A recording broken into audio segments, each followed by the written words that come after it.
right, welcome back to Anime Savants. This week I am, I repeated myself already, whatever. Anyways, this week I am Sora Haregawa, or Haregawa? I forgot her name. Anyway, she's a bad bitch. Damn, who am I this week? I want to be Sid, but technically, what is he? Gemini something or other? Mundane Man. Mundane Man is, but that's just a translation. I'm trying to remember what the original name was. But yeah, I think I'm gonna stick over in that. Stick over on that side of the fence. So I'm gonna do my recommendation immediately, y'all, because I'm freaking the fuck out. So as y'all know, like, I be watching Pretty Cure, but this is the 20th anniversary. And when I tell you motherfuckers, go to Sakuga Boru and look up Hirogaru Sky Pretty Cure. You're going to see some disgusting shit immediately. And so I'm not even talking about the transformation. The transformation is amazing. I'm talking about Homegirl beat the shit out this monster so bad. Like, so bad. So bad. Like, it was so fucking good. It was literally eye porn. Like, and I know that, like, the little girls in Japan didn't appreciate it. Like, I know, but that's also why Pretty Cure is, like, for audiences beyond them. They're getting their asses with the merchandise. I know they are. But holy shit, this is the best first episode of the series. Like, they actually made the 20th anniversary just, like, all in or nothing. So, my recommendation immediately... you don't have to watch the whole fucking episode. Just go to the fight scene. Go to the fight scene and watch her stunt on that nigga. It's so good. It's the best Pretty Cure animation I've ever seen. And that's a lot to say because the previous season just ended a week ago. And the final fight for that shit was crazy. Wow. It was crazy. Like, them niggas were... I need to find the animators' names. I'm gonna let y'all know their names next week. But as far as just like the premiere episode for a Magical Girl series based off of Dragon Ball Z, they doing better than Dragon Ball Z, fight wise. So go check it out. That's my recommendation. I'm getting it out the way immediately. It's so fucking good. It's so good. Okay. Anyways, what do you want to talk about?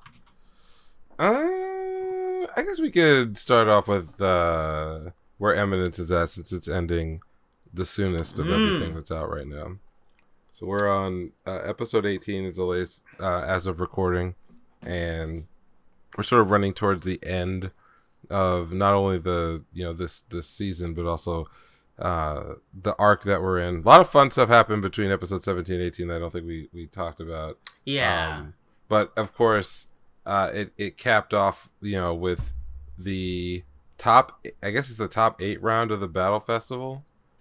Because it's interesting because like this, for what should be like the centerpiece of the whole story, the Bushin Festival is basically just like kind of a side story. It doesn't seem that important. I think the main thing is going to be the Princess Iris. Is that her name? Yeah. Because there are some like longer form like story beats that are running through it, but just the way it's presented, because really it's all the Princess or Oriana, like her story actually seems to be the one most closely connected with the real story.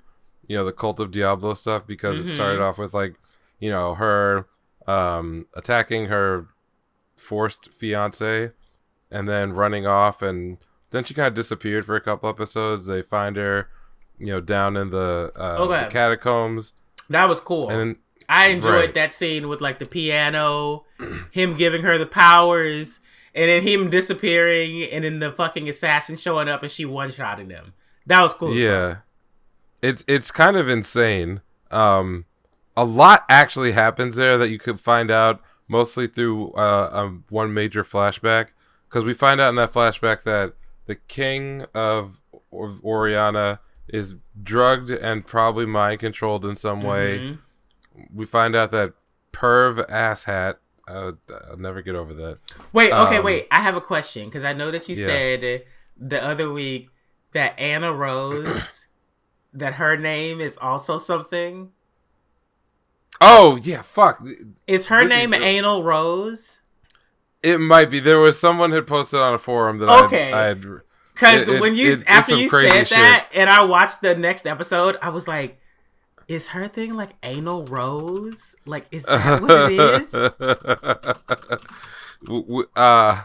We can put a pin in that. Okay. But oh my god, no, I'm okay. Yeah. Okay. All right. Okay. And we're back. So we know that the king is being mind controlled by the cult, and because of that, the princess kind of just bugs out of there, stabs somebody, runs down to the catacomb, and then we kind of flash around to that B plot and the other two characters who are in that. Alexia is kind of involved, and then is it Gamma? So Alexia and Gamma kind of are sort of searching, but the fact of the matter is that that Gamma already knows where she's at, and so it's really that whole sub storyline is actually for the benefit of building up Alexia and potentially at some point folding her into whatever's going on. But interestingly enough, the person who gets the power up as a result of that story is actually Princess Rose, Princess Rose. Yeah. And so that, I think that's episode 17. It's all kind of a gag that is based around Sid being obsessed with like being forced to play piano when he was a kid, but then kind of liking it later. Wait, and really? So he just, like, was it a gag? Well, it's presented in a very like straightforward way, because he hears, maybe it's Beta, I don't know who's playing the song that he had brought over from the other world, and he was kind of complaining about the fact that he was forced to learn to play piano when he'd rather be trained to be Batman. But then he's like, well, I'm actually thankful that I learned it because piano's kind of cool. And it keeps people away from me.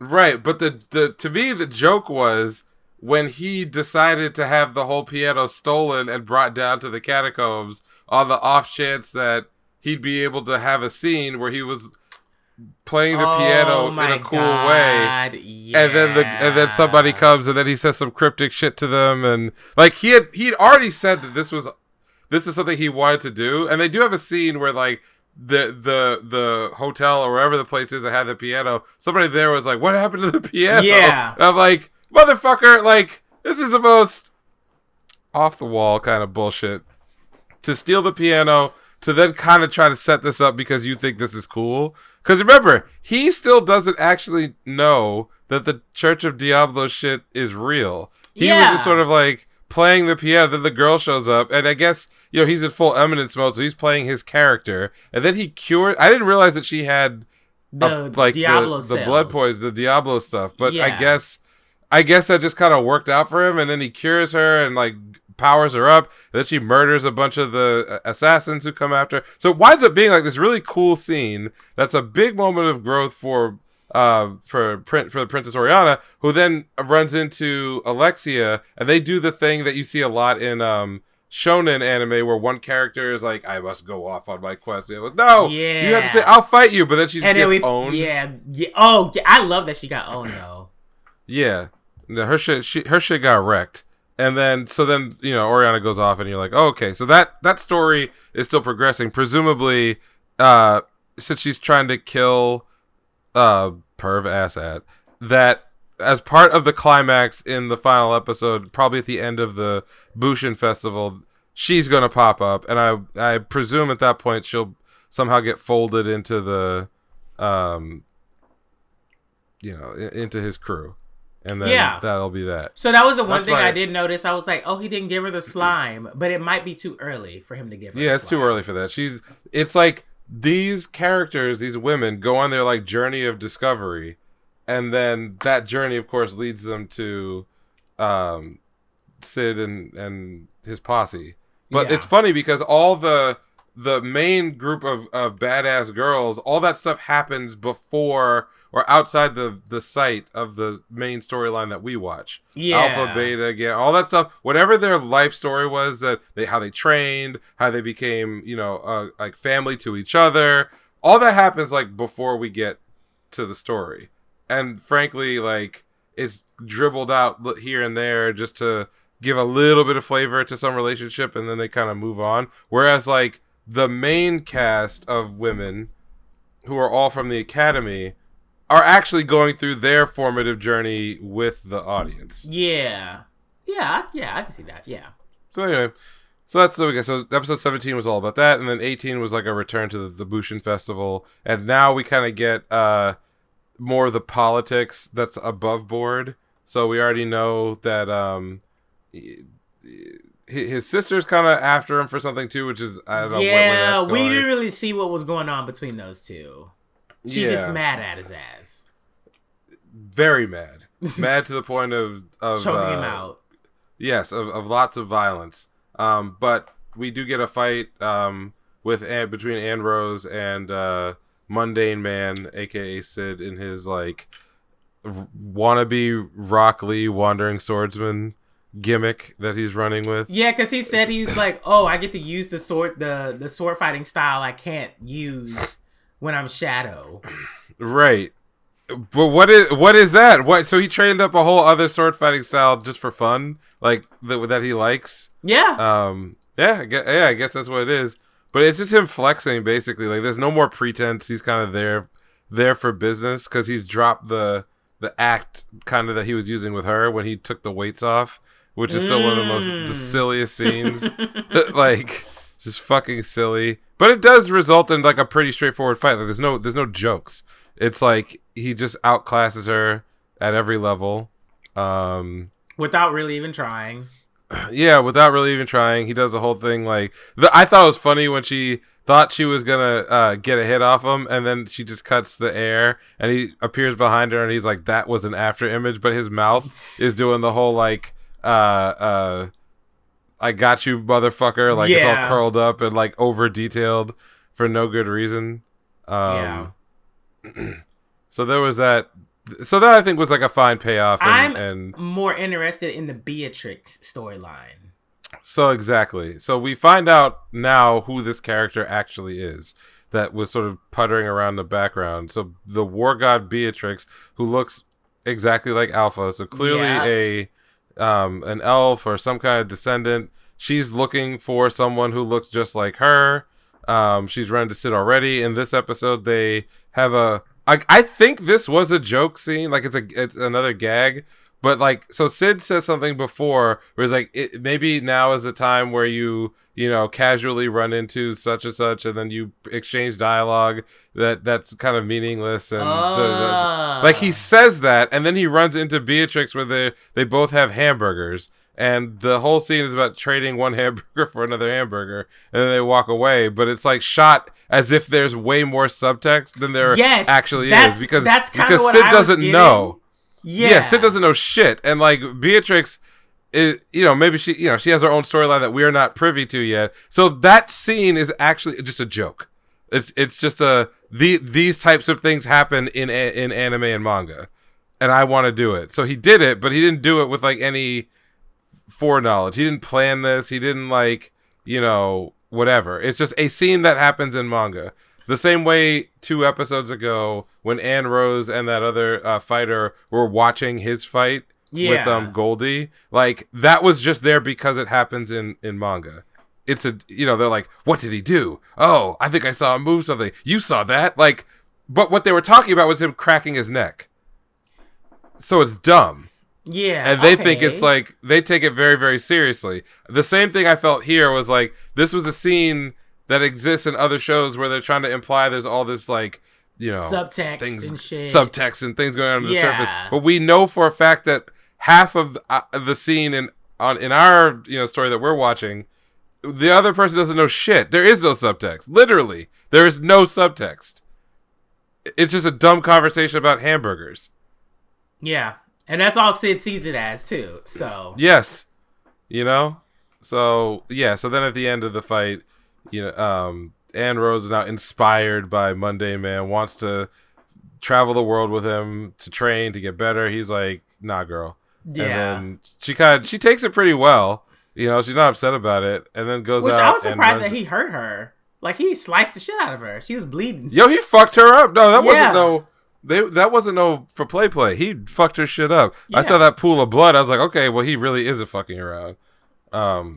But you know, they walk out, or he walks out. She runs into Beatrix.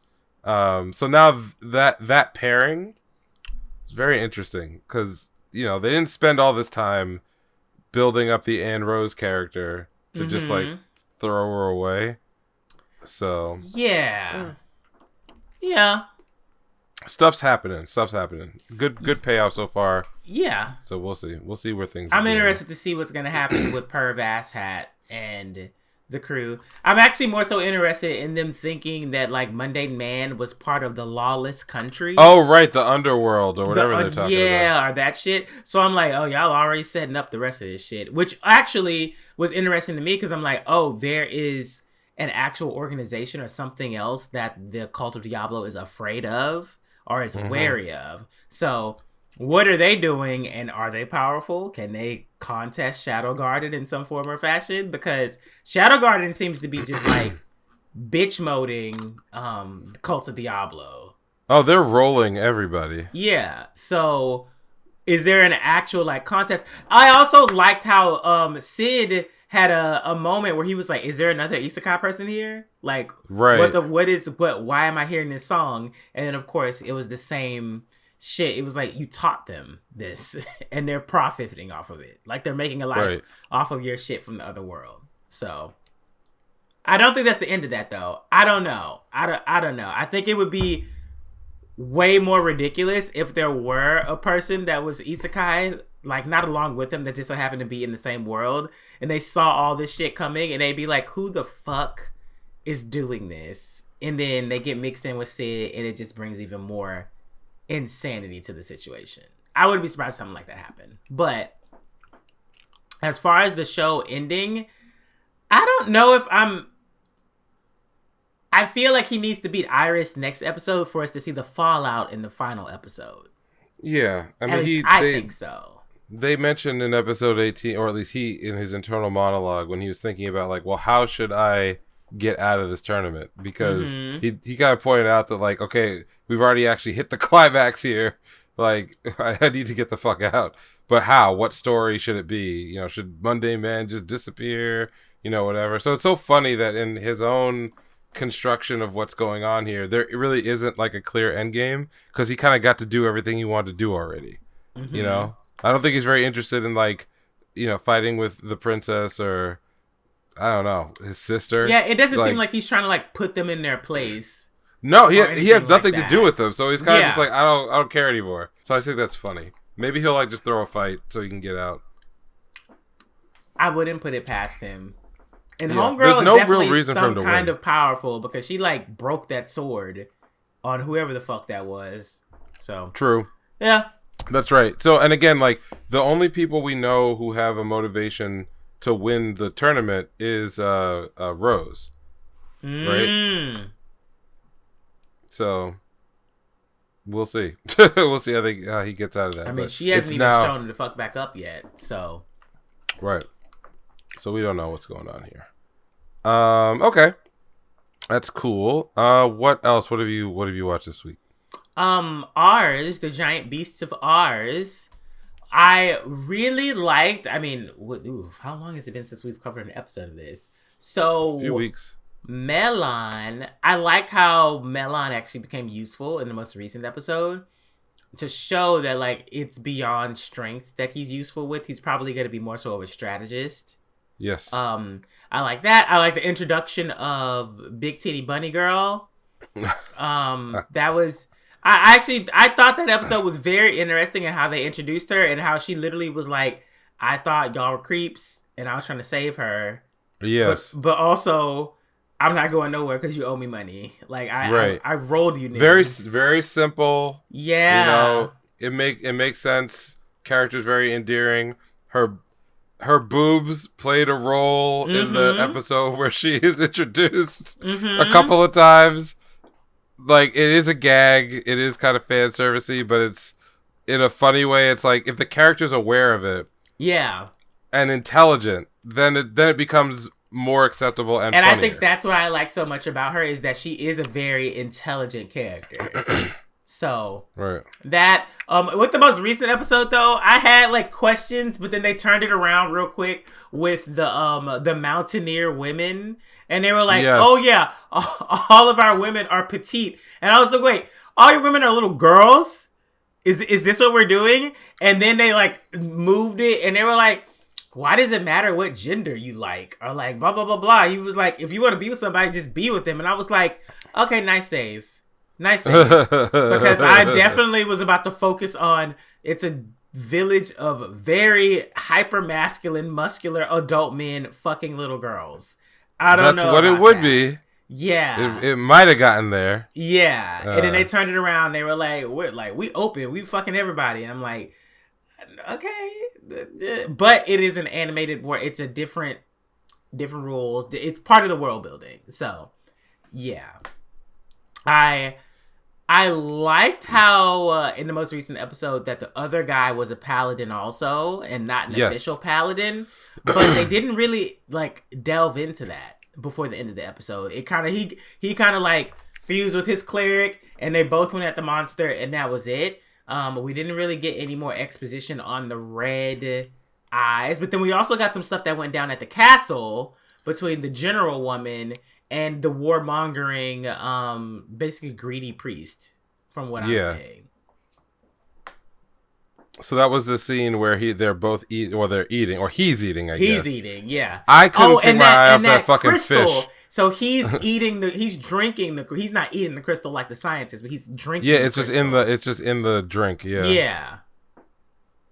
Actually, there's actually a lot to pull out too, because in the prior episode we do learn a little bit more about the clerics, or at least that what that experiment, whatever that fucking experiment's happening. Yeah. Because those two officers walk through the facility, and you're like, you see that there's all these like girls in tanks, and they complain about how creepy it is, and there's even it felt like we were about to learn what the fuck was going on over there, and then it's kind of the conversation pivoted.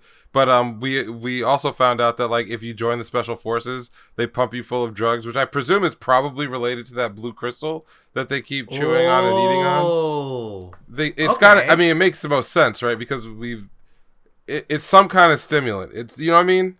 Yeah. So there's a lot happening with the B plots that are more like world building and building like the web of politics that are driving what's going on. I still want to know like what is the origin of this central conflict, because when you watch episode 1, it's mostly about why the monsters are attacking people. Yes. And that was what I'm wondering too, like why are the monsters attacking the people, and then are the humans, or is the Empire in some way influencing the onset of the red-eyed monsters? Yes. Because every episode is, except for the end of the first, every episode they've made it very clear that like there's a red eye monster in most of them, and there's always commentary about how they're so much worse and how like more powerful and more dangerous. How it's unusual that there's so many of them. They all, what I mean, like there's a lot there, but they're just slowly walking their way towards. I mean, whatever. my next question would be, is it not that the red-eyed monsters are appearing everywhere? Are the red-eyed monsters appearing only around them? Yeah, that's a great question. That's a great question. Like, what is her name? Emmy? Is it Emmy? What the fuck is her name? Kumi. Kumi, yeah. Is Kumi actually in some form or fashion influencing the onset of the red? Because a lot of them are regular beasts until they start fighting. And then, like, Kumi is within the area. Not, like, right next to them, but, like, she's close enough to where she could end up having an influence on them outside of, like, the fatal miasma. Right. Maybe. That's one of the things that I'm thinking, because I'm just, like, they're not really talking about, like, they're talking about the beasts as a whole in the country, like showing up more during this season. But I'm not hearing a lot about red-eyed beasts. I'm just hearing a lot about regular beasts in general showing up. While they're the ones primarily dealing with red-eyed beasts. So who knows? No, there's a lot. There's a lot going on. The one other thing is that in episode 4. Sorry, we do get like a brief scene where we see another cleric that looks like it's a clone. It's like and they have this thing that said number 22 is defective, and she's like, first she killed it. Right, and I'm like, we don't actually know how Kubi got out. We don't know very much about that at all. Mm-hmm. Or anything really before that first scene where she's running out of the castle. That's true. Yeah. Yeah. Also, Gramps at the end of this episode was like, "Oh, hey, you're this, right? All right, let's fight." In the episode, right? So, which I'm waiting for. So I was very interested to see that shit. Yeah. Like, why was he going after them? What's going on with that? Et cetera, et cetera. Yep. How does the Empire link to all of this stuff? What was going on with Jiro while he was working for the Empire, and what led to the previous cleric dying? And that definitely is a cleric facility. But so what I think this episode at least highlighted for me is that clerics aren't only made, they're born. Right. Because there was a mountaineer cleric in that village. Right. Or that's what I'm assuming.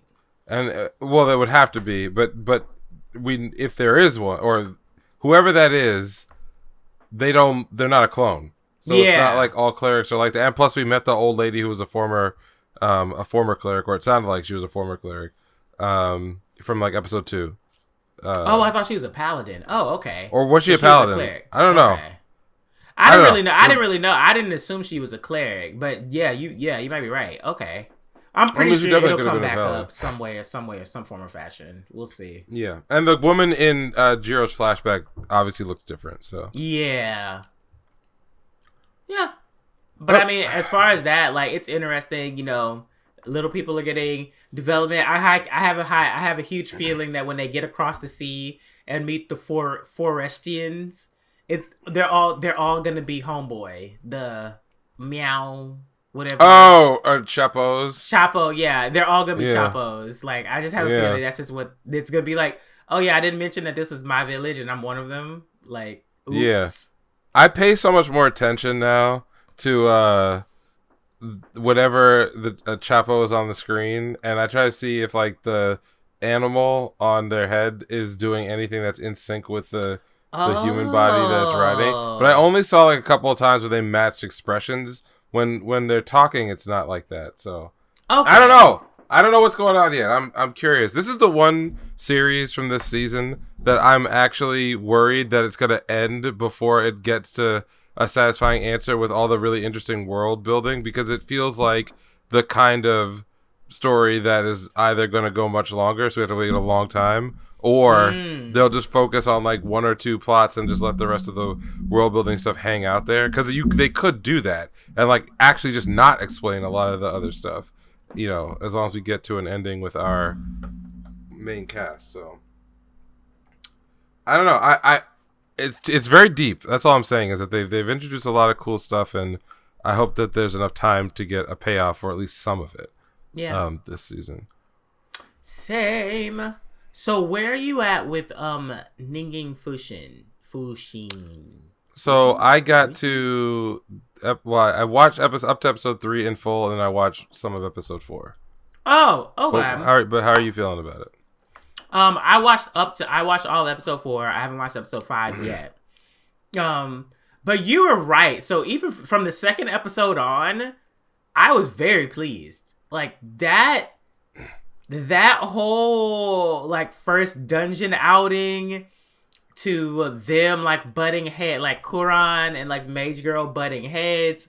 To I guess MC, whatever his name is, MC, the main character. From him, like, literally running the party, like, flawlessly, like, knowing the in and outs, how to, like, make things mesh together, etc., etc. And then we move on to the next episode, which highlights Kuran, and, like, what happened at the end of the previous episode where, he broke her like, pendant, and then we go into the background of the pendant, and then it all culminates together in the 4th episode.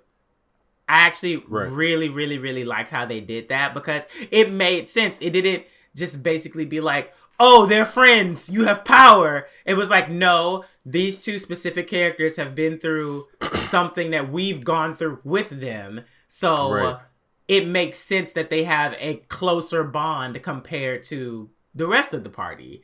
So I really enjoyed how I did that. And also the fuse thing looked cool as fuck. I was like, oh, bitch, like that's fuck, what is that? Oh, it's like Fire Emblem Engage. I'm just like, oh, bitch, they engaged. That's funny. I just installed that this afternoon.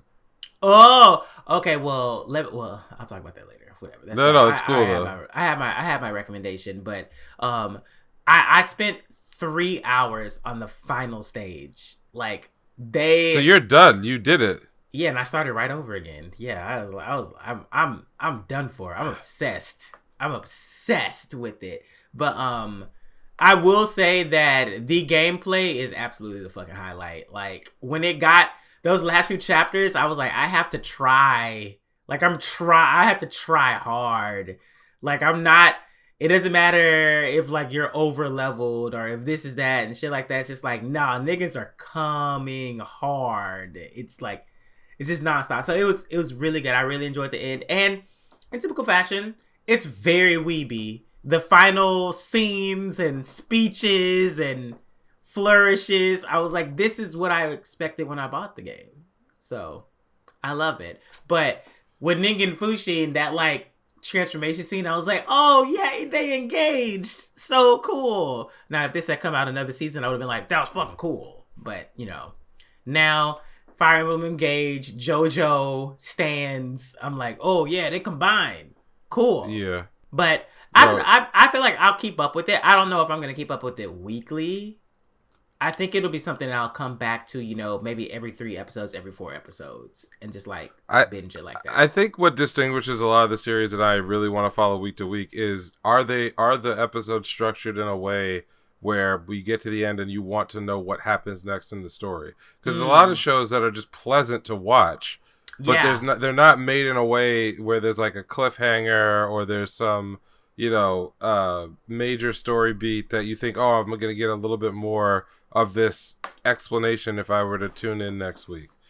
So that's why I like Beasts of Arts, because sometimes, again, it's not like this immaculate production, like on like a Mob Psycho or anything else. So it's not going to necessarily be like, oh, this action is what I want to see. But like every week it leaves with some kind of a cliffhanger for the next piece of the story. Literally the, this week's episode of Beast ended with like a guy popping out of nowhere and attacking. And getting it on. And then it just cuts. Yeah. So now I want to know what the fuck happened. Same for Eminence and Shadow. I always want more. When I'm like, I feel like we're getting somewhere, then the episode's over. So that I want to tune in next week to know what happened. So that's kind of the line. There's a lot of like pleasant shows that just aren't built to be, nail biters. Yeah. Which is why I could just catch up to them whenever. Yeah. On the note of things that aren't nail biters, but that I'm obsessed with, campfire cooking in another world with my absurd skill. He fed that nigga Wagyu beef. And his stats went up 100%. That's bad funny. Went up 100%. Nigga killed the whole forest. He was like, I've never felt this powerful before. Ah! Killed the Chimera. That's super ironic. Have you did you know that this week there was all this discourse about people ruining A5 steak by cooking it in the air fryer? Oh. So it's funny that like the beef is where is that going? I didn't see that. Twitter was losing it. Oh, well, you know what? There are like whole TikTok accounts dedicated to like fucking food up to like make people angry. But A5 Wagyu is really expensive. Like it was bad. It was real bad. Oh my god, that's really expensive. Like, yeah, fuck, man.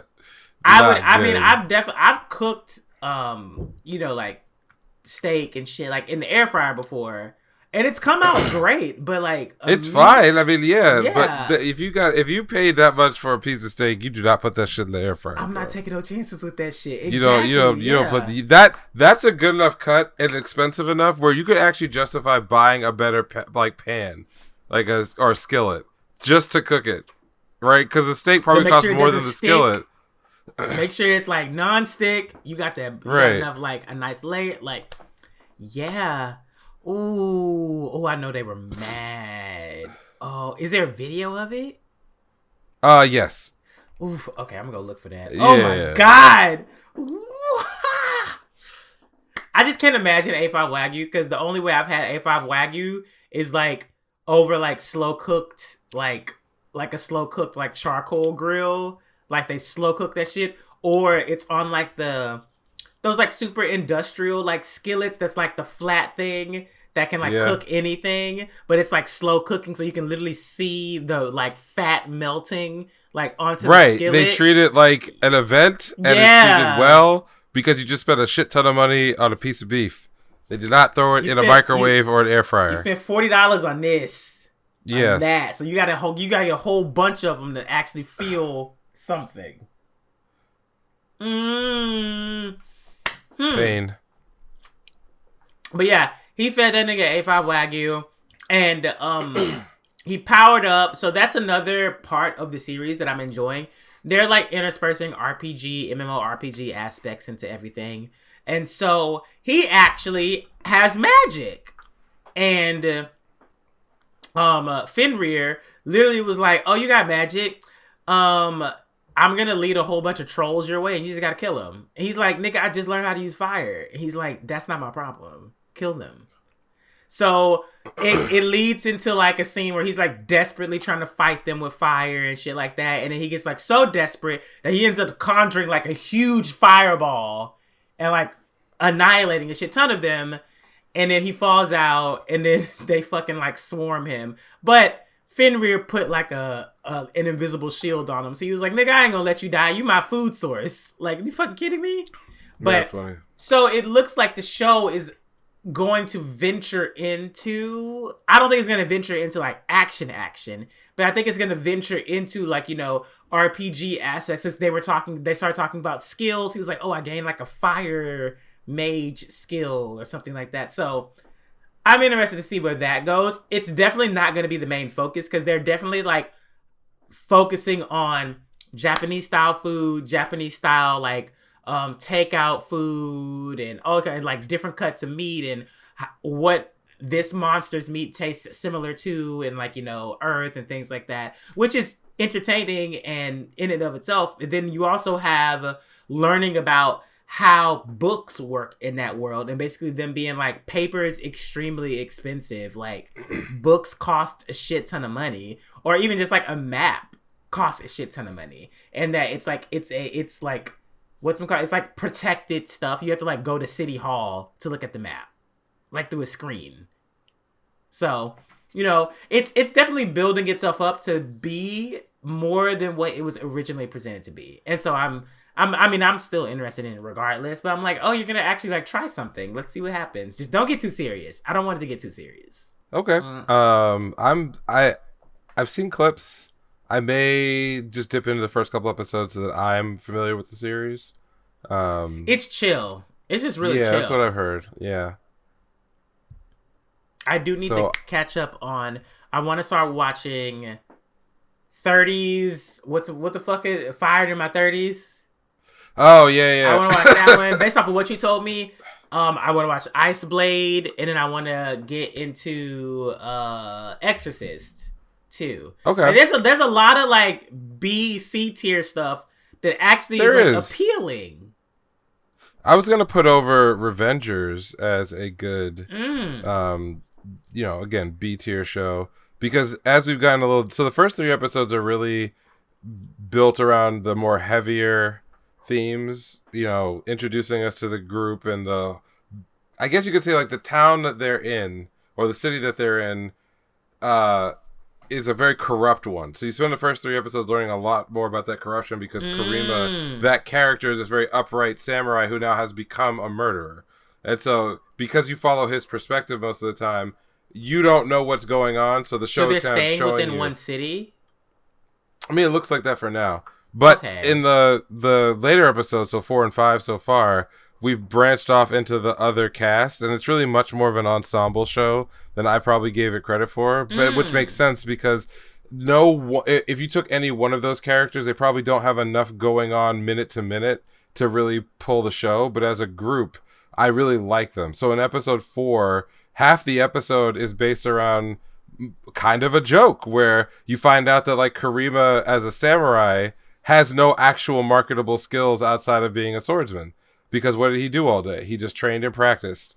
He didn't have to like learn how to do anything. And so now that he is just a revenger and the work comes in sporadically, he's just broke.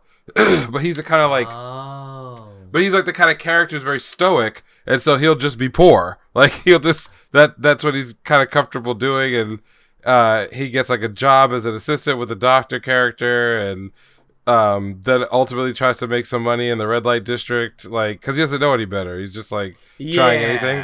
But then like the latter half of the episode goes much deeper into the connection between the Catholic Church and this group, because they're sort of the backers of the murderers is actually the Catholic Church, who are in hiding because this is the period where Christianity was outlawed in Japan. And so it's very interesting that they're kind of the ones who step back in to give us our murder, assassination target.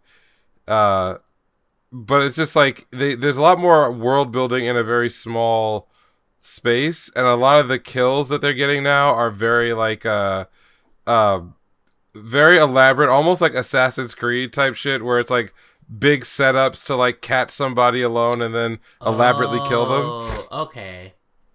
So that stuff is actually pretty cool because you don't necessarily know what it is you're going to get episode to episode when it comes to like the cool combat stuff, and each of the characters can do cool things, and they've started to open up like the sort of rogues gallery of colorful individuals who are outside of that group, because like there's a circus that comes through in episode 5, but it's like Chinese themed. Because it obviously wouldn't be like the Ringling Brothers are not going to Japan in the 1800s. So it's actually like they're coming over from China. And so as a result of that, it's all tropes that you're kind of familiar with, but from a different cultural background. So stuff like that's cool and they're unexpected. So I'm enjoying Revengers as something that, again, it's episodic. So I'm willing to like wait on it. Okay. Is there some kind of like overarching plot? Yes. No, there absolutely is. But it's like after the first couple episodes, it's really more of a Monster of the Week deal, or not Monster of the Week, Murder of the Week kind of deal. Yeah. And in the process, you learn about some other corner of the underworld of this place, or bad people doing bad things in this place. So I like that. Oh, and there's like a lot of gender subversion as well, which is interesting. With many characters. So next up, Kaina. Oh, Kaina, real good. I'm enjoying it. Kaina, real good. Yeah, I'm enjoying it. It's just every episode has been great. They got out that damn tree and shit hit the fan immediately. Right, Lilia gets captured. There's a cool fight on the boat. The enemy commander, I love her design. Because it's a cool female antagonist. She's presented as very attractive in the face, but got the all black armor, which is super intimidating. The mechanical arm. Yeah, I like how the helmet of the armor, when it's up, looks like she has little like cat ears.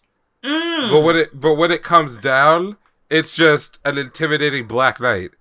I didn't even notice the cat ears part. I couldn't stop looking at it for like the first time they introduced that character. I'm like, did they give her cat ears? And it's like, it just looks that way because the part of the armor that goes over the face that's on the mouth has these spikes basically that stick out this way. But when she pulls it up, they look like cat ears. So I thought that was like, so it's like what I'm getting at is the character is actually feminized in very subtle ways. But she still comes off as super intimidating. Yeah. And we get like the fight where she goes one-on-one and fucks this man up. She just lets him know. Yeah. She's like, "Oh, you a royal guard? guard these nuts, nigga. And she was getting on him.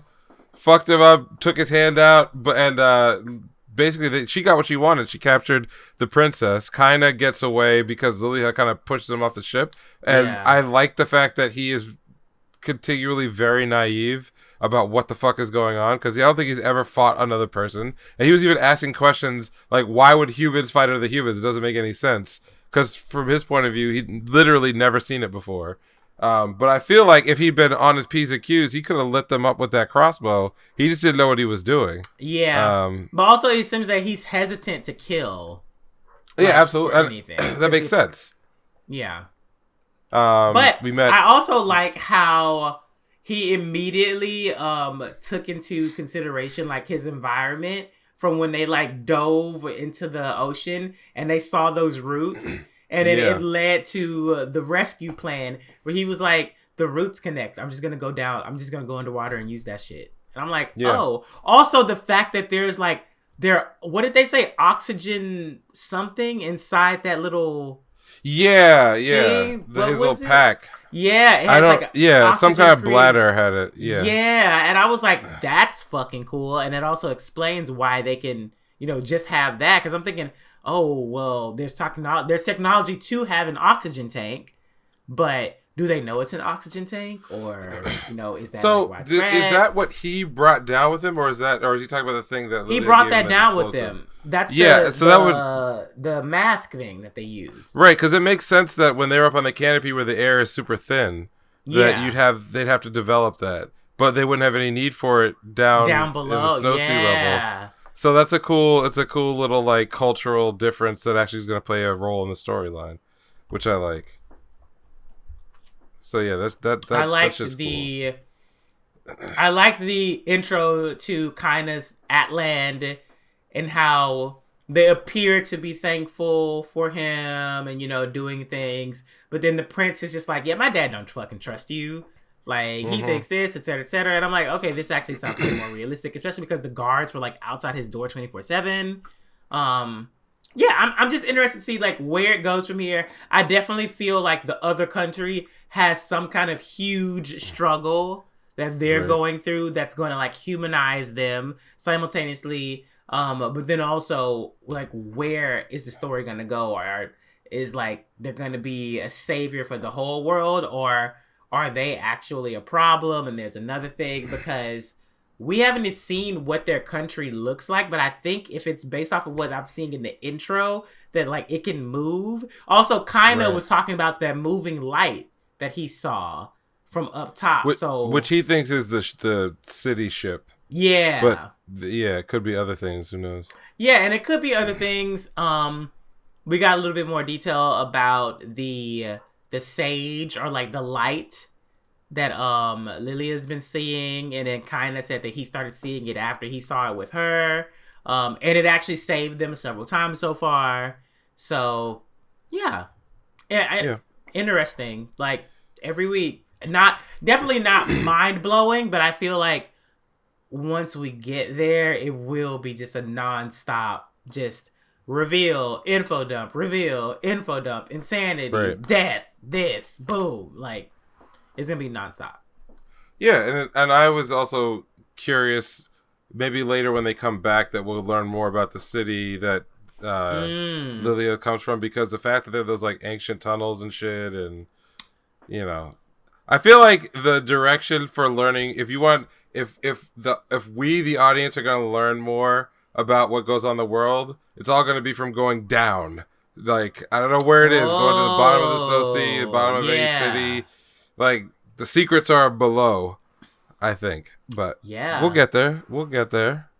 Actually, I didn't even think about that. Yeah, the secrets are under the fucking snow sea. Yeah. Yeah, we'll get there. What else is there? Buddy Daddies is really fucking good. So let me ask a question about that, because I didn't watch the latest, the last couple of episodes, but I've seen now folks catching on to the series a little bit, and I've seen it described in like public and popular spaces as specifically a gay show.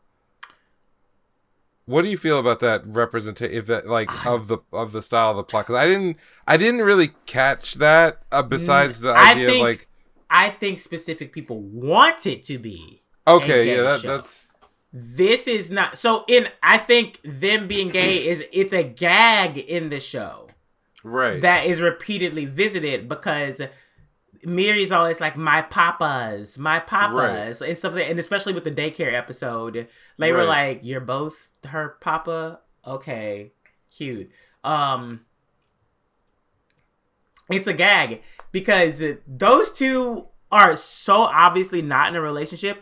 If anything, Rei is another child that Kazuki has to take care of. Like, I don't know. That's the vibe. Yeah, like, I do not know where they're getting this from, because literally, Kazuki treats Rei like a fucking, like, indignant teenager that just, like, doesn't want to, doesn't want to do anything, like, doesn't want to just, like, bitch, you know better, why do better, but he won't do it better. But then also he's extremely traumatized and sleeps in the fucking toilet, like bathroom for a reason, all kind of shit like that. But there has not been one moment of like, oh, I see they care for each other. Oh, there's definitely something, that like, was the thing that was there's a Kotaku article where it's like like gay dad something anime, and I think they're doing that for clicks, like they're doing it for engagement because this show has not given me a drop of faggotry, so I just don't know what that doesn't make any sense to me. But I read BLs like all day every day, so like, I would know. So what I was gonna like make the comparison is that there are some series that just because I wasn't like aware of what the tropes were from like BL and other or like Yuri stuff, like I just didn't know what they were. So I would, in my past, I've like seen stuff where after the fact, it's like, oh, duh, yeah, this is absolutely leaning into, those types of tropes on purpose. Whether or not the characters themselves were canonically queer in any way, it was created and presented to give something to that audience. So that's so my example is always like Get Backers. After 10, 15 years later, I go and look at that like, duh, I get it. I totally Genji and Bond, like everything they were doing, the shot selection, the music, the structure of like a lot of just like, okay, I get it, makes sense. And then lately, what was the one with the skaters, the skateboarders? Skate, yeah, like that one is so obvious, like. Obvious. They're just like keeping matcha, it like what is matcha blossom? They have a name, right? They're actually just and they're only keeping it PG and like they're just good friends because that's itself is a trope. But then they also in the show did a gag of him ogling the other guy. Yes. So like that. Yes.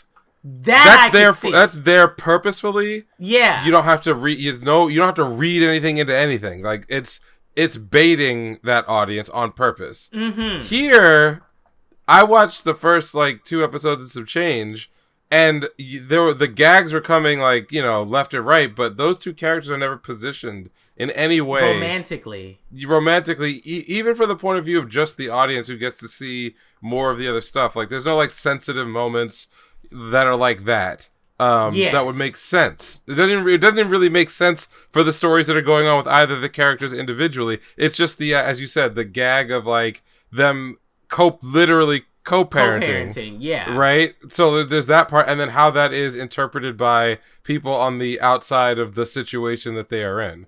But it is not. I would never like dare to throw that label onto that show because I feel like there is content out there every season for people who are interested in BL subgenre, Yuri subgenre, or just frankly in like more mainstream stuff. That if you call this the gay show, you gotta take it away from the deliberate actual stuff. Yeah, I agree with that because this literally, I can see people shipping it. and wanting it to happen. Sure. Of course, that happens with a lot of stuff that isn't deliberately gay, but this is not deliberately gay. Like, it's literally gags. Like, they're gags. Like, they had a moment where they showed up together, and the moms at the daycare started group chatting, talking about they're so fucking hot, and like, oh my God, they bagged each other and things like that. Yeah.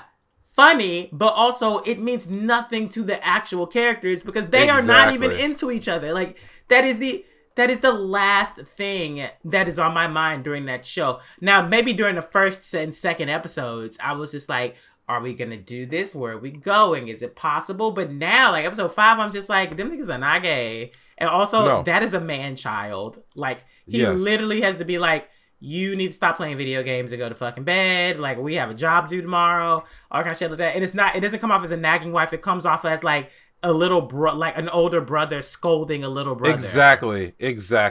And the fact that they don't really get along. Yeah. In other contexts might be built up as a proxy for romantic or sexual tension. Like, easily. I feel like what you said earlier, there are plenty of BL out there that do this. Yeah. There are tons. If you want a BL with, like, the sister dying and the gay uncle adopting the niece nephew, and then his coworker being like, I thought you were gay. I'm in love with you, but I went to go work overseas for 2 years and I come back and you have a child. Or were you straight the whole time? Because I was originally straight until I found you. Like, oh my God. Yeah. I mean, that's a whole show. Yeah. That's a whole show. It is. It's one. That was one BL I'm talking about. That's one. Yeah. But like, that's literally the first chapter of a certain BL. If y'all want that, it's out there.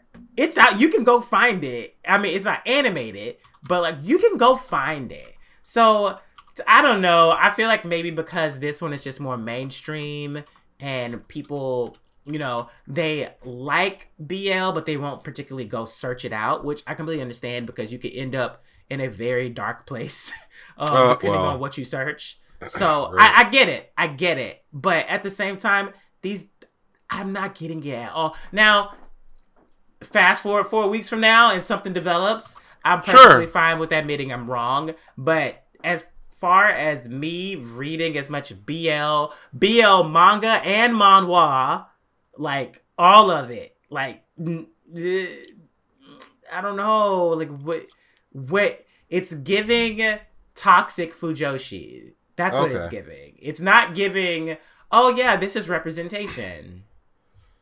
If they want to get there with that story, that's fine. I don't really care. But I don't really care if that's a destination. It's not there right now. So I'm really, you know what? I didn't see any of that. But you know what? I haven't really been on the internet the past few weeks because of Fire Emblem. So. Hey, yo. Okay. What else is out there? I watched a little Blue Lock. Cool shit happening. I now don't know. I gotta get where this. I don't know where the team is gonna be at the end of this shit, because the way it's set up, it's switching up a lot. Some niggas may have to be sent to the Shadow Realm. You know, some niggas I like. Whoa! Okay, that's my goal for next week. I'm getting caught up on. They might have to go. So I'll just say that. Really cool to watch Isagi. So I like now that we're deep into the first season. It's like. There's no more question. Like, he is doing the whole, like, ultimate protagonist thing where his ability is to, like, learn from everyone else's abilities and then slot them together. Like, the captain of the actual captain of the team. Not just, like, the strategist, but, like, how to make everybody multiply by everybody else. And at the same time, he is capable of doing, like, anything. But it's cool. It's, like, really cool. Him and like, I didn't think that I would want to see much more of Nagi, but the more I think about it, he's a perfect foil for Isagi because Nagi is like Nagi's energy is like at like a 0 because everything for him is new. It's like he didn't grow up wanting to play soccer. That wasn't his. So every time he discovers something, he's like, "Oh my God, this is cool." oh, I could do this shit. Okay. Oh. Whereas like Isagi's always struggling. He's always striving to like not be whack. And Nagi's just naturally talented. He's just naturally talented. And so when their reactions to the same thing, and as they grow closer together as like an excellent duo, now I'm like, wait, man, this nigga can't leave. We gotta keep this nigga around. Like, you know what I mean? Like, oh my god. Okay. So people got. So they are building. They're building a team. It's not about one person. It's about building the team. When they're done with this section, I know for a fact that there will be 2 full-size teams that go head-to-head with each other at the end of it. Mm-hmm. And it looks like it's all going to be scrambled as to, like, who stays in the... who stays and who goes. But they may have to, like, change a rule in order for a losing team to take on more players, because there's probably not enough time to... get they need 11 players to get a full team to then do a showdown. And I don't know, it's probably gonna be like Pac-Man, like, you know, one team absorbs most of the other team, because there's so I don't know how they're gonna work that out. The rules like closer to the end. Yes, like, once they eliminate some more people, they take everybody or some shit, or they take 2, or they take whatever. I don't know. Yeah. But I like this. I like this new team that Isagi's building up, because he's got Barrow on the team now, and like I was like, that is the last nigga I thought would be a part of like the principal cast going forward. Wow. But, yeah. So so it kind of is happening, like I guessed, where the vanquished enemies that we got to know in these matches are all coming back in some form or fashion, either to get sent the fuck home, or to become a part of the main cast. But it also means that some main cast members are gonna take a long walk, you know? They gotta go. Oh, so okay. Oh boy. Alright. They gotta go. Well, okay, that'll be the goal for next week. I gotta someone did like Eminence. Minorly spoil me, but I'm happy that they did, because they spoiled me on something that if the thing that I was spoiled on didn't happen, it wouldn't make any sense. Like, the story would make no sense whatsoever. Okay. So the thing that I now know for a fact is at least that, you know, that by the end of the series, I'll get what I was hoping for, as far as like a setup for good sports action to happen. That makes sense. So I'm happy about that. What about you? Was that everything that I watched? You mentioned Pretty Cure. You mentioned... Yeah, Pretty Cure. Tomo-chan is good. Fucking hilarious. Hilarious and regularly good. Just like it's getting better and better every episode. Yeah. I mean, Tokyo Revengers did Tokyo Revengered. It did what it did. I mean... An alliance with Kisaki was definitely not what I was expecting. But then wasn't also... on your bingo card? Wasn't, but then also simultaneously for them to be like, oh yeah, we know Kisaki. We been knew Kisaki. And I'm like, what you mean we been knew Kisaki? And they do the flashback to Takemichi being like a wild ass fucking like 7-year-old, like drop kicking niggas. And I'm like, wait a second. But then it was also... And I saw it. I knew it was important. When they showed the scene of Kisaki looking at Takemichi saving Hina, there was another person's silhouette in the background on the playground. And I noticed that, and someone in my video was like, that is important, but also it's not coming up this season. And I'm like, okay, cool. So... But I did catch, I don't know who the fuck that was, but I was just like, what the fuck? Who is that in the background? And they didn't talk about him at all. So that, he broke up with Hina because the daddy's a bitch-made nigga. Yep. But then also, I'm like, was it really the daddy? Is the dad really the one that wanted him to break up with him? I don't know. I'm going to keep watching, though. It feels like it's moving pretty fast this season, though. It's moving really fast. I think someone said, like, last season it was, like, 2 to 3 chapters an episode, and this season it's like 4 to 5. So it definitely feels like it's moving faster.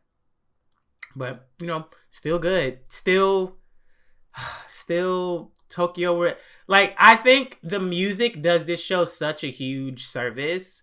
Even like all the music, like the hype music, the like all that kind of shit like that.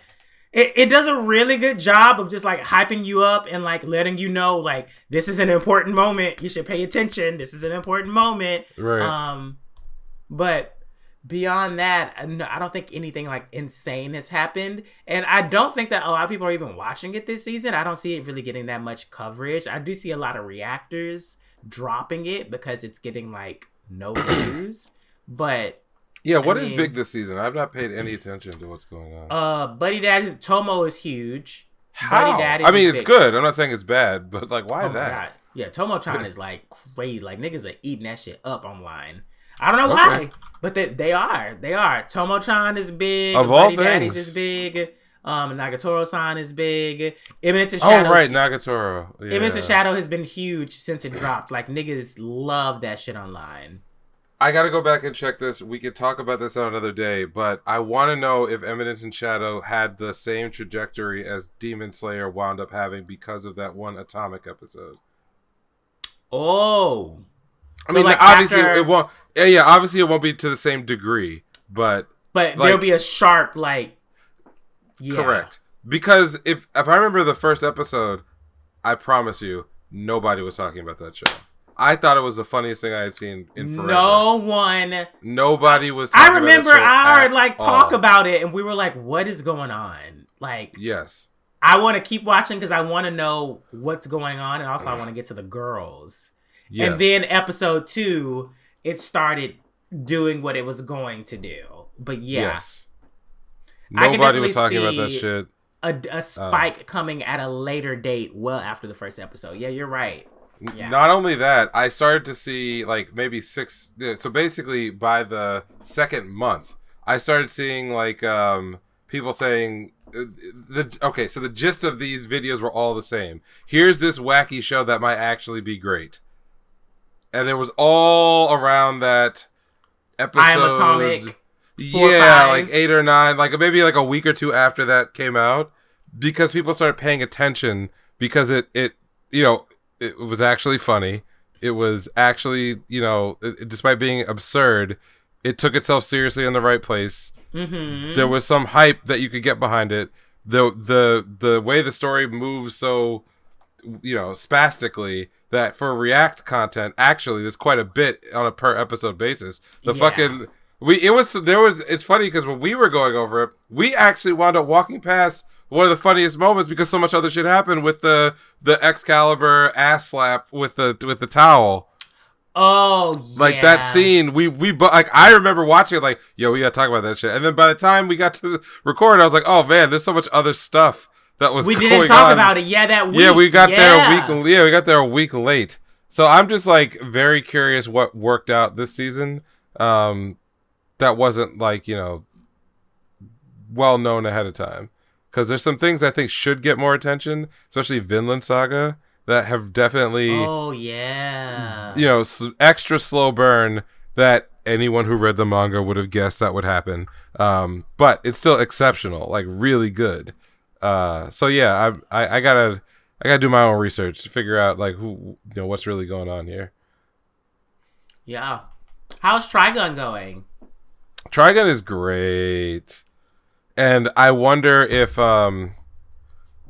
once there's a few more episodes and people kind of get hear more of the word of mouth, that not only is it a entertaining show in its own right, but like you don't need any of the baggage from the original anime to understand it and to like it and to get into it. Like this could be a fresh experience for people. I think some of the the thing about like older series that get remade is that if you were already a fan of that series, you're the target audience. But there's some problems, which is there are going to be some people who will just never want to watch it because they remember the old Trigun and they're like, I like that. Nostalgia I don't want to goggles. Yeah, and it won't even matter what's happening in the new one. They just don't want it.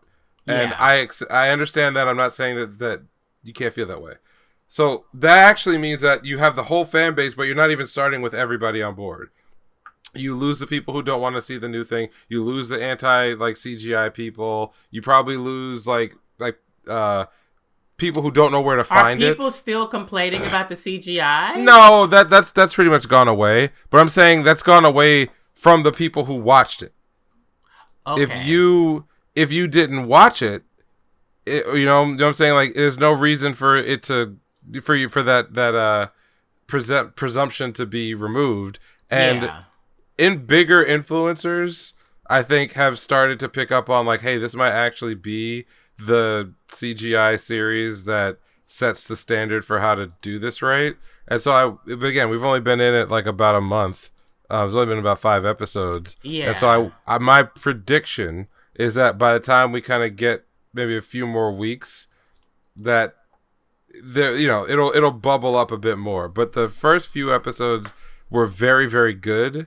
And the later episodes of episode 4 and 5, we're getting the cast back together. Wolfwood's back, you know. Oh, I saw that Wolfwood scene where he like cut that bitch from the inside. Yes. Like with the thing. I was like, yo, what the fuck is this? There is genuinely cool shit that is, again, taking advantage of the CGI in a way that is organically its own thing. Like directorially, visually, camera, and editing wise, shit that you get away with. And by the way, it's not just Trigun, because before we talked about Kaina a little bit, but in the later episode of Kaina, there were a bunch of shots. I'm trying to remember which one it was. There was a shot in Kaina that was like when they were fighting on the ship, like so basically there are 2 levels to the ship. You get like the red haired girl before she took her mask off. There was this really cool shot, and we have to show it a clip, but it starts with the camera following her sword, and so the camera kind of like kind of slides off the sword, and it's all this like one twisting, panning shot following where the sword is going that you are only really able to do in that way because it's CGI. And there's also like another thing which is about like timing, and you see it more in Trigun because it's so much more cinematic the way it's designed. But like there's a thing in like filmmaking called like visual energy, or the energy of like your film, which is like when you take a shot and there's like there's motion in the shot, but it doesn't have to be like a car flying across. It could be like a hand coming up with it. If you track that a little bit, the shot starts to take on the energy of the thing that you're tracking. But if you do it too much, everything, you know, like if I have my hand in front of the camera's fixed. But if the camera's like following my hand very, very tightly, actually the hand stops moving because everything else is moving with it, because you're tracking this one thing in the shot. And so filmmakers who are clever will do things like delay the camera, so it's like a few frames off of like the motion that it's tracking, or it's like jittering just a little bit to like simulate like a car bouncing or something else like that. And in CGI, it's an easy thing to do in a program, but when you do it in an automated way, it looks like shit. But when you kind of tweak it, you can make it look very natural. You can make that a camera pan, not strictly just travel in a straight line. It could kind of travel a little bit and then like bump a tiny amount and then travel and bump a little bit more. And like those are handcrafted types of effects, which means that the person or people doing the editing, doing the rendering, understand film, and they're bringing tenets of good physical filmmaking into 3D, but not trying to duplicate a physical film, you know, because they know when to keep things still, they know when to keep things tight. Like in Chainsawman, everyone loves the opening of Chainsawman, where you're literally getting the recreation of classic film scenes, and you see how, oh shit, a lot of this stuff does work when you're doing it in CG. You just have to be mindful of effects and movement and everything else. Trigun, on a shot-for-shot basis, does a lot of great things in film that it looks natural, but it takes a lot of work to do it, even if you weren't doing it in CG. Like, they'll have 2 characters in the foreground, but they'll focus on a character in the background so that the characters in the foreground are kind of blurred out. And then when the characters start talking in the foreground, they won't switch shots. They'll just bring the characters in the foreground into focus and then shift the character in the background out of focus. Like that's like a very, very, very clever film technique. Yeah. Yeah, and they do that to avoid having to do this shitty reverse shot thing that you'll see in like any like 2 or multi-camera TV show or movie. Like you could always tell in like a rom-com or something when they're like filling time and you have 2 characters talking to each other, you'll get like the over the shoulder shot with character A, they say something, character B starts talking and the camera switches the other way. So now you're looking over the shoulder at character B and it's like shot, reverse shot for each line. It feels really basic when you do that. So what directors will sometimes do is they'll just like, okay, how do I visually communicate who's talking without doing something that basic like shot reverse? So like things like what I talked about blurring the foreground or reframing a shot or doing a smash cut to like a super tight of close enough like someone's mouth and then panning out to get their whole face as they're talking because they're emoting with their whole face, like they, that someone's yelling at somebody else. Like stuff like that is, I'm not gonna say it's like high level filmmaking, but it's a very, very, very competent directing that is happening over there, and the dialogue is great, and the vocal performances are great too. So I'm done gushing about cinematography in Trigun, but it's quite good. Okay. Is there anything else left? We talked about a lot about it, yo. I don't think so. I think we covered the bases. Is there any news? There was a small update that we would... It's like, how you get those updates for an update? So we're going to find out the date for the next Hathaway movie. Oh, wait, there's more? Yeah. Oh. It's going to be 3 movies. Okay. Yeah, so we'll be getting an update about that one in May, it sounds like. Mm-hmm. What else? What else is going on in the big wide world? There was some more music from Hell's Paradise that was released by who's the director for that? Oh, I don't know. That's a good question. Very good question. Or who's saw the music director for that? Yeah. Yeah. I'm not sure, but I just saw that it went up on YouTube, the main theme, and then like how they do those like OST samplers where they'll give you like 30 seconds from like 4 or 5 songs. So that is out there for those who are interested in that. I am prepped and ready, so it's all good. I'm also waiting for Slam Dunk to make it over here, the movie. I need it. There's so much really cool art that's being some of it's not new.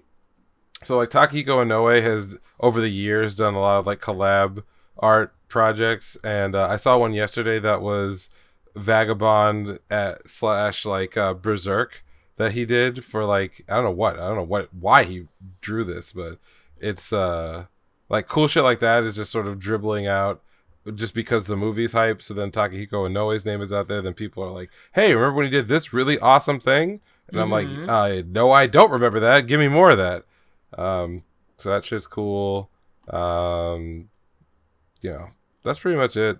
That's like anime related. Just like some gaming stuff, but that's what I'm aware of. What about you?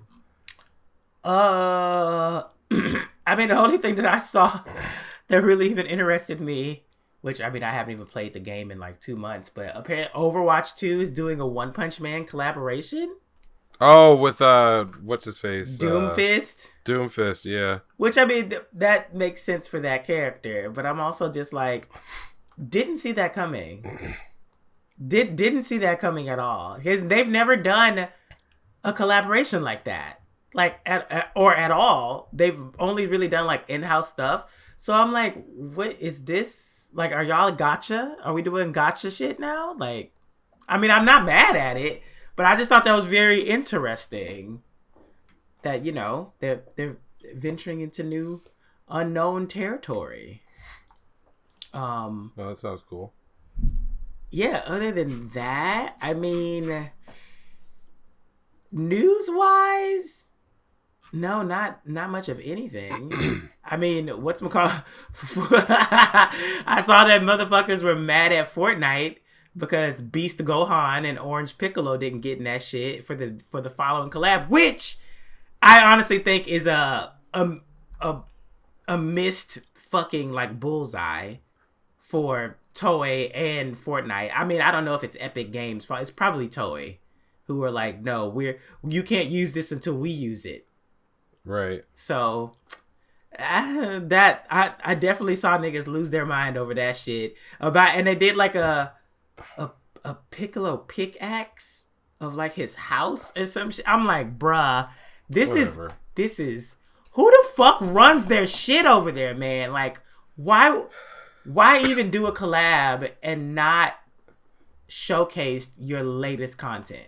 You ever feel like some of these like collaborations were done like by the legal departments of these franchises and not like any creative person? Not done by marketing. Anywhere? Not by marketing. Because I feel like marketing does their research. Like it starts out with like some very motivated person is like, yeah, we should do a collaboration with Dragon Ball Z. And it's like, yeah, I love Dragon Ball Z. But so the energy starts with... But I'm saying the energy starts with somebody who's at least passionate about it. But like by the time it goes through the 10 layers of hell of like corporate partnership and deal making, like you start out with your like lists of ass. Like I want this character, I want this character. And then you get all the way through the process and it's like you're getting like launch and you're getting Gohan and you're getting Goku. You're getting like, you know, exactly. You're getting like Gohan but like in a shitty outfit. You're getting like Baby the wrong Gohan. Vegeta. Yeah. You're getting all the wrong parts. It's like everything is technically what you asked for, but it's like the worst way you could get it. You know what I mean? And that's what I feel like they got. Like hands down. So yeah, I saw the niggas, they were mad about that shit. Which I'd be big mad too if I played Fortnite, which I don't. Yeah, if I play Fortnite, which I don't either. So I don't give a fuck. So yeah, I was like, damn, that's fucked up. Damn. But yeah. So if that's all we got, then I'll talk about my recommendation. Okay. Since you already threw yours out there. So once again, we're back to the world of manhwa. This week it's a little bittersweet. I found a series called Warble or War BLE. It seems like it's all one word. It's not actually an isekai, and it's not actually a returner series, but it kind of is. So the plot is that, you know, in the future, the gates of hell have basically opened up. All of the disasters, the biblical disasters, happen to the planet, and right at the end, when everybody's supposed to die, a woman is able to go back in time to kill the individual who would become like the king of all the disasters, the king of hell. But instead of killing that character, at the last minute, she decides that that's wrong. It's just because it's just a child at that point, and she says, you know, I could fix him, and so instead raises him to be a good person instead of like an evil person. Before the story starts, that woman is killed at a point where she should not have died based on like the history. So she didn't get to finish rehabilitating him. She did not get to finish, and then we pick up the story 4 to 5 years after that event, where the child who she was trying to raise to not become, you know, essentially the king of hell, is trying his best to live out her last wish, you know, for him, even though he is incredibly traumatized because she died as a result of him. But also they kind of had a pact that they would kill each other. You know, like, you can't die if I don't kill you. I can't die if you don't kill me. And the whole series kind of, I won't say like fixates on, but makes a big deal about how this particular main character is very amoral. And so when he does things that are the right thing, does something good, that it's a very, very, very conscientious choice to try to just live by somebody else's values. And so in doing so, it like fucks up the timeline. It fucks up, you know, what fate was supposed to be. And so because it fucked it up, whatever the order of the world, whatever power is controlling the order of the world is constantly trying to yank the timeline back to what it was meant to, you know, the apocalypse that was supposed to happen. And so obviously things get more and more and more out of whack with like what the future was supposed to be. Really fun. The art is, if you like the style, it's great because it's a little on the looser end. Like characters are sometimes like off model, but they're off model in a regular sort of way. Like, you know, there's not a lot of like hard solid lines and edges unless it's like physical stuff in the world, which is partially 3D rendered but also partially painted. So it's got an interesting look that's kind of unique, though some might say that all the detail is in like the humans and the creatures and not so much on like big beautiful backgrounds and stuff. Like the paneling could be more on like the basic side. But I found it enjoyable to look at and read. I thought that, you know, the idea that, also this character, when she came back, before she found that King of Hell, she thought she needed allies to kill him. And so she recruited all the people with the strongest power at that time, but she did it regardless of their ethics, morals, and their character. So they are the 12 apostles, but like some of them are absolutely fucking degenerates and shitty humans, but not all of them are. So our main character starts out the story basically hunting down and killing them because he could grow stronger, and also they all have a twisted vision. Each one has a very twisted vision of the warlock is what his master was called, but they each have like a very twisted vision of like warlock, who she was and what her beliefs were. So they're like extreme versions of her moral system, but distilled down into individual characters. So there's like one person who they did an ill bait and switch. I don't mind giving this part away, but there's a character who you are introduced to. First, you think this character is a woman and that they are like a priest because their name is Priest. They're the 7th apostle. But you find out later that Priest is not a woman. Priest is a man. And you're like, okay, that's cool. Like, nice visual subversion. They do a lot, like, she's like dressed as a woman and acts like a woman, but has sort of a second personality. When you meet the second personality, that personality is not sweetness and light, because Priest's ability appears to be healing on one end and then divine destruction on the other end. So there's like this idea of every miracle has a price to it. You actually find out that Priest's ability is not that. It's parasites that are able to simulate healing by getting inside of somebody's bloodstream and like accelerating their regeneration that way.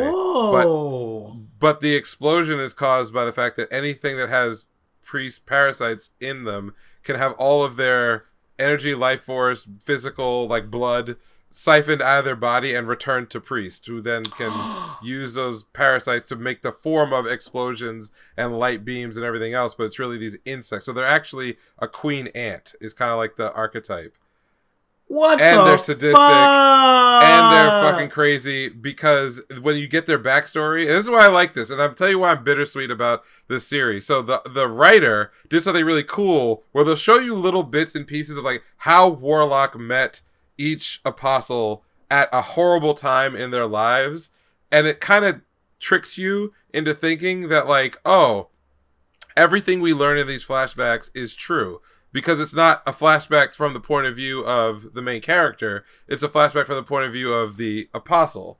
So with what got me with Priest was that in their flashback, you don't know what this person's backstory is. And then you see Warlock kind of break into a situation that appears to be a rape of a boy.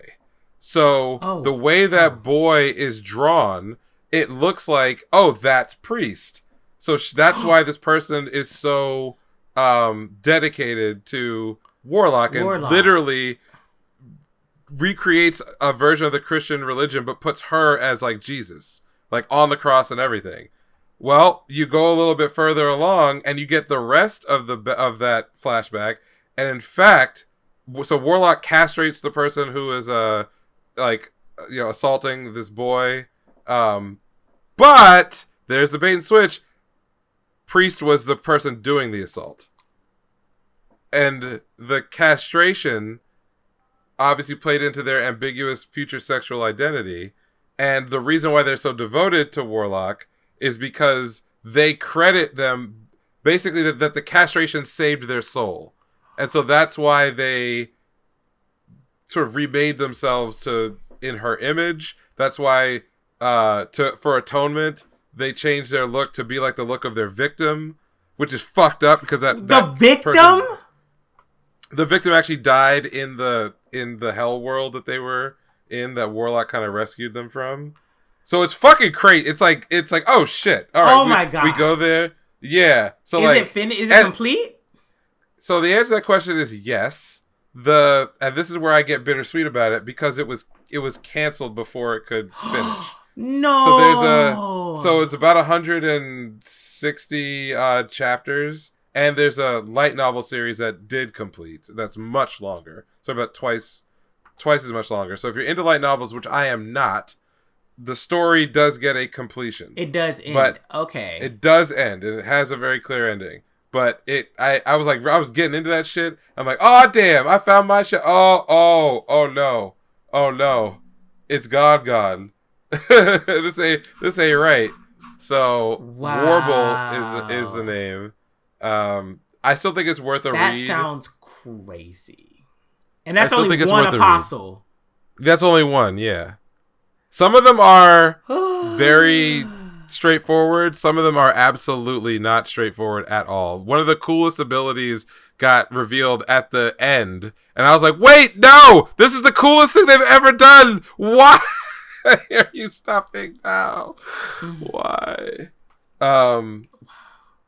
But yeah, so there's that. I think that's pretty cool, and worth reading no matter what the ending turns out to be. There was another series that I read before this, maybe like end of last year, that I also loved a lot, and that also ended abruptly because it got canceled.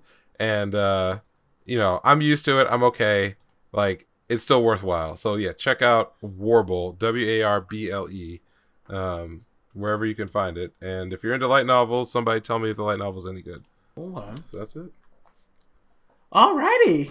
Well then, I guess that's it for this week. Wow, I'm surprised we got through so much. I thought we had way more to cover, but we kind of zoomed through that shit. Okay. So if you haven't already and you are listening to us, you can watch us on YouTube at animesavants. Otherwise, you can follow us on anime_savants on Twitter for however much longer it will exist.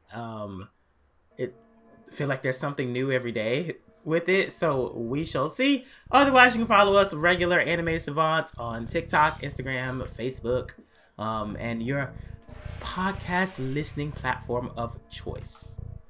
Yep, you can always hit me up on Twitter at Neural Handshake, all one word. We really appreciate feedback you guys give us. That's any kind of rating, any comment, anything. We pay attention. So thanks to y'all who do get involved and do reach out. But other than that, we'll catch you guys later. Okay. Bye.